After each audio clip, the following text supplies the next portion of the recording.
Hello semester 6 students, ये आपका paper theory of equation का इंपॉर्टेंट क्वेश्चन है। इसके पहले हमने कार्डन्स मेथड का 3 टर्म वाले इक्वेशन को सॉल्व किया है। अगर आपने नहीं देखा है तो नीचे लिंक है डिस्क्रिप्शन बॉक्स में, उसका एक मैं ऊपर ही सेपरेट दे दूंगी, बाकी नीचे इस पूरे सेमेस्टर 6 का प्लेलिस्ट दे दूंगी, आप उसको क्लिक करके सेव कर सकते हो। देखिए, मुझसे एक क्वेश्चन एक स्टूडेंट ने पूछा है, बेबो गुप्ता। उसने एक इक्वेशन डाला, ma'am please solve by Cardan's method. देखो बेबो, मेरे पास ये नोट्स है मेरा, ठीक है, मैं इससे आपको एक्सप्लेन कर देती हूँ और बाकी स्टूडेंट्स को भी। आपको क्या करना है, वो जो आपके पास इक्वेशन है ना, सेम प्रोसेस यहाँ पर अप्लाई करना है। मेरे पास मतलब उस इक्वेशन को सॉल्व करने का टाइम मुझे नहीं मिला, बट मेरे नोट्स में है, तो मैं आपको एक्सप्लेन कर दे रही हूँ एज इट इज़, आपको उसमें फॉलो करना है, ठीक है।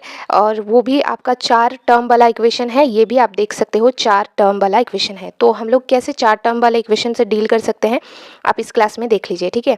देखिए, हमारे पास एक इक्वेशन है, आपके पास भी एक इक्वेशन हो सकता है अलग हो, जैसे बेबो गुप्ता के पास अलग है। तो हम लिखेंगे सबसे पहले the given equation is this. आपको पहले अपना इक्वेशन लिख लेना है, इक्वेशन नंबर 1, ठीक है।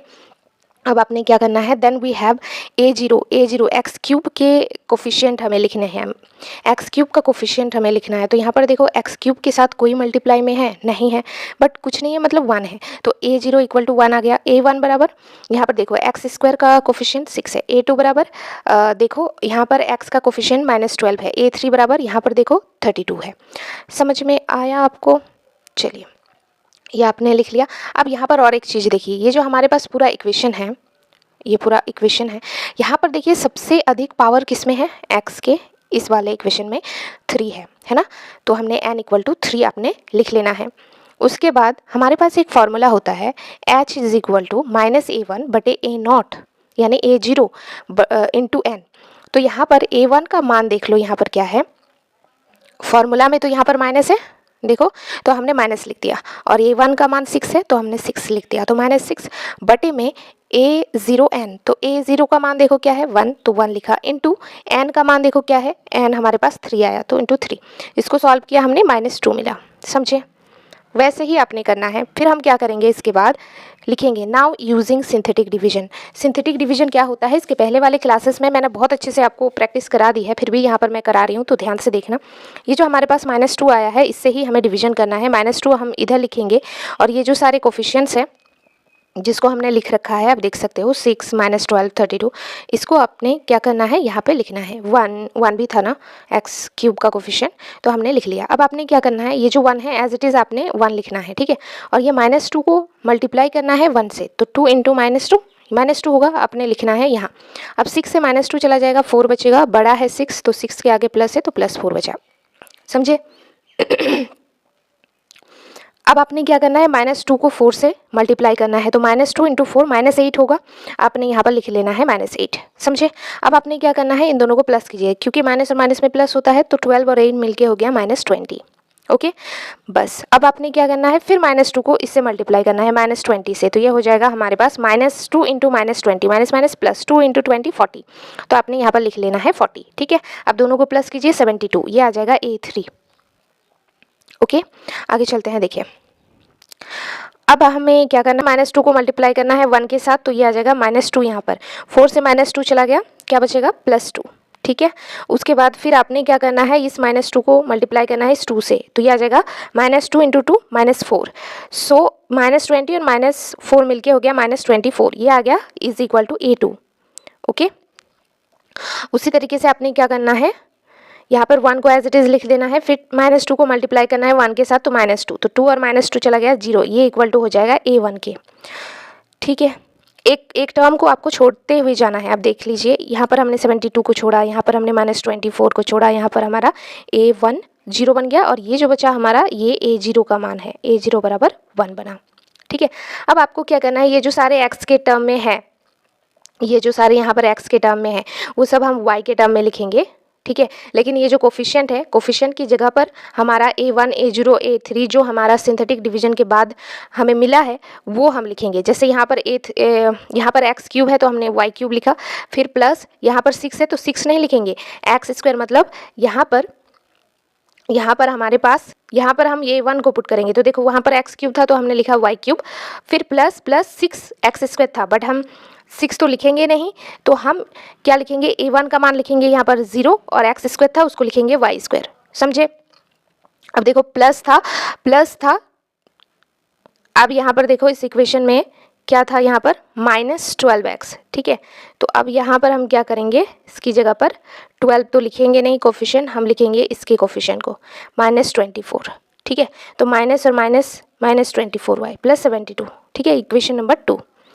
अब हम क्या करेंगे, let y = u + b cubing both sides, तो y³ = u + b का होल क्यूब, तो y³ ये टूट जाएगा, u³ + b³ + 3ub इंटू में u + b, फिर हम क्या करेंगे,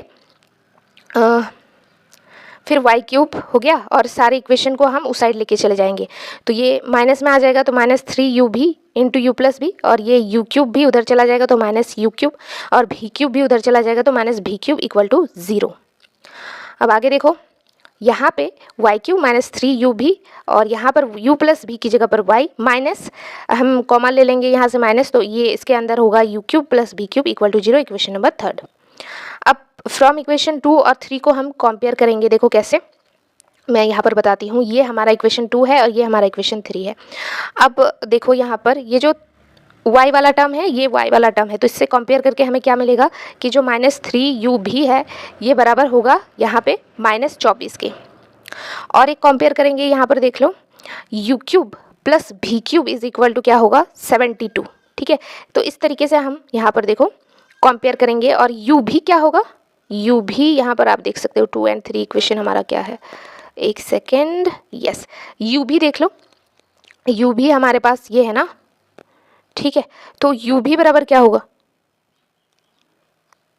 ओके। अब हम यहाँ से इजीली कंपेयर करके इस चीज़ को लिख सकते हैं, -3u भी = -24, तो u भी बराबर 8 आ जाएगा, और u भी का होल क्यूब करेंगे तो 512 आ जाएगा। एंड 72 = क्या होगा, 72 = होगा -u³ + b³, देख लो भाई, देख लो, मतलब आपको डाउट नहीं होना चाहिए। देखो ये 72 और ये आ गया -u³ + b³, ठीक है। अब ये सारे कंपेयर करके हमने यहाँ पर लिख दिया, तो इस माइनस को हम उस साइड लेके चले जाएंगे, तो u³ + b³ बराबर -72 आ जाएगा। Now form the quadratic equation in t which roots are u³ + b³। अब एक क्वाड्रेटिक इक्वेशन हम फॉर्म करते हैं t के टर्म में, और जिसका रूट्स होगा u³ और b³। तो इसका फॉर्मूला क्या होता है, देख लो, t² माइनस, बिकॉज हम t के फॉर्म में कर रहे हैं, अगर x के फॉर्म में करते तो x² लिखते, तो t² minus sum of roots into t plus product of roots = 0। So t² sum of roots, यानी u + b क्या आया है यहाँ, यानी u³ + b³ क्या आया है, -72, है ना। चूंकि इस फॉर्मूला में माइनस है तो ये माइनस और माइनस मिलके आ गया +72t, plus product of roots मतलब मल्टीप्लिकेशन के बाद क्या आया, प्रोडक्ट मतलब मल्टीप्लिकेशन, तो यहाँ पर देखो क्या आया, 512, तो हमने यहाँ पर लिख दिया 512, ठीक है, = 0 t²। 72t को हम तोड़ देंगे 64t + 18t + 512 = 0। सो अब कॉमन ले लेंगे इन दोनों से, तो t से कॉमन लेंगे तो t + 64, 8 यहाँ पर कॉमन ले लेंगे तो अंदर बचेगा t + 64 = 0।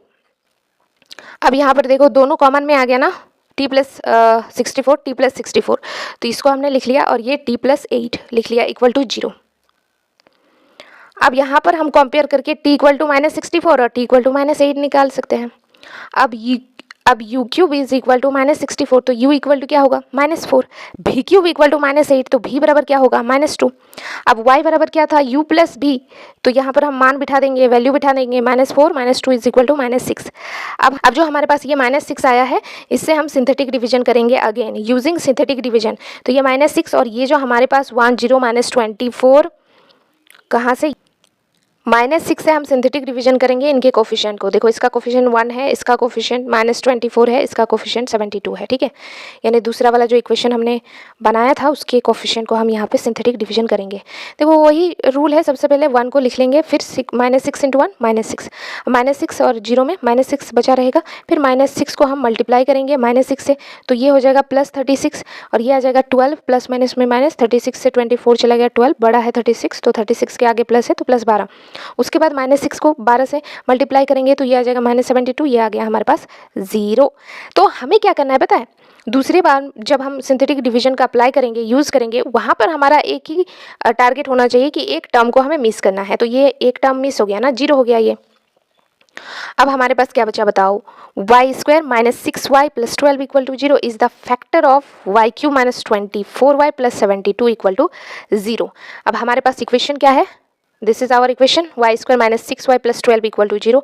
हमें हमारा फॉर्मूला पता है, चूंकि x equal to minus b plus minus under root b square minus 4ac बटे 2a। तो यहाँ पर हम सारे मान को बिठा देंगे और ये देखो हम जस्ट इसको सॉल्व कर लेंगे, ठीक है। y is equal to this, ये कट हो जाएगा क्योंकि हमने कॉमन ले लिया 6 और 2 आयोटा रूट 3 से। बिकॉज देखो यहाँ पे तो चलो मैं बता देती हूँ, ये 6 है, 6 से प्लस माइनस यहाँ पे आ गया माइनस 12। अब आपने क्लास 11 में नहीं पढ़ा है, रूट के अंदर माइनस आ जाएगा तो आयोटा आता है, इमेजिनरी नंबर।